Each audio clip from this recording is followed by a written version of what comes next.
Kumusta po kayo? Bago po ang lahat, first things first.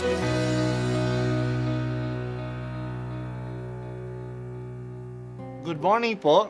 Sinisimulan po natin ngayon ang first things first. At dito po, tinatalakay natin sa unang bahagi ng umaga natin ay ang first readings na binabasa po sa banal na misa. Ito pong tinatalakay natin kasi madalas po kasi marami na tayong alam tungkol sa gospel readings. Pero konti po ang nagsasalita sa first readings. Pero ang first readings, bahagi din po yan ng Biblia, ng banal na kasulatan. Kaya susubaybayan po natin ang mga first readings, basahin po natin at kuminsan kailangan ng basahin ng 2 o 3 beses bago maintindihan kasi hindi po tayo sa familiar sa mga istorya at sa mga kaisipan na tinatalakay dito. Ang pagbasa mula sa aklat ni Propeta Isayas, magmula sa bundok o kay gandang pagmasdan ng sugong dumarating upang ipahayag ang magandang balita ng kapayapaan. Ipapahayag niya ang tagumpay at sasabihin, Sion, ang Diyos mo ay hari. Narito, sisigaw ang nagbabantay. Dahil sa galak, sama-sama silang aawit. Makikita nila ang Panginoon sa Sion ay babalik. Magsiawit kayo, mga guhong muog nitong Jerusalem, pagkat ang hinirang ng Diyos na Panginoon ay kanyang inaliw. Tinubos na niya itong Jerusalem sa lahat ng bansa. Ang kamay ng poon na tanda ng lakas ay makikita ng mga nilalang at ang pagliligtas nitong ating Diyos tiyak na mahahayag. Ang salita ng Diyos. Salamat sa Diyos. Namamanaag na ang liwanag sa mga taong namumuhay sa lupaing balot ng dilim. Talagang nababalo tayo sa dilim. Dilim ng takot sa kinabukasan dahil sa mga kalamidad na dumadating dala ng climate change.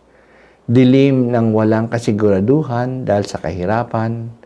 Dilim na dala ng karamdaman na hindi napapagamot. Dilim na dala ng bisyo sa ating mga pamilya. Napakaraming kadiliman na nararanasan natin. Pero ang Pasko ay nagdadala ng kaunting liwanag.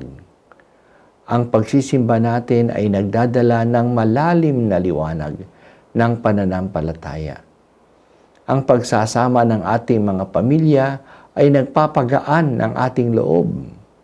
Ang mga kaunting regalo o pagkain o pagbati man lang ay nagdadala ng ngiti sa atin. Kaya Merry Christmas po sa inyong lahat, sa ating lahat. Ngayong gabi, inaalaala natin ang isang sanggol na ipinanganak para sa atin. Siya ay mamamahala sa atin at ang kanyang pamamahala ay magdadala ng kapayapaan. Titigil na ang digmaan.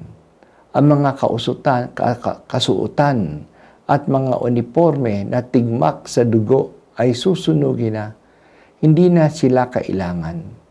Hindi na kailangan ng digmaan kasi darating na ang panahon ng katarungan at katwiran.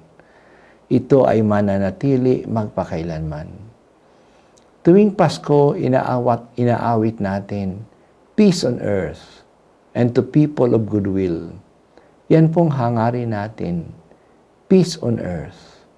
Mailap ang kapayapaan dahil sa hindi naman natin tinatanggap ang sanggol na ipinanganak para sa atin. At lalo na, hindi natin hinahayaan na siya ay mamahala sa atin. Ito ang hamon sa atin ngayong Pasko.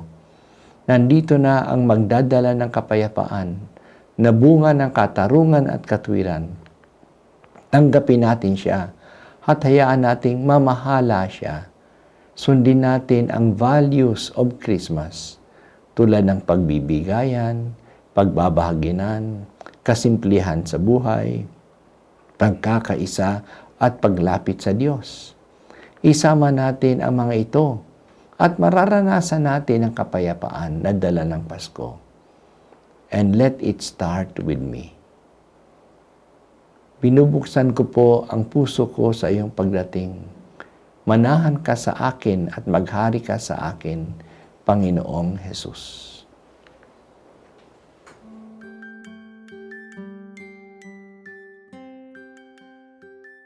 At ako po ay si Bishop Broderick Pabilio dito sa First Things First.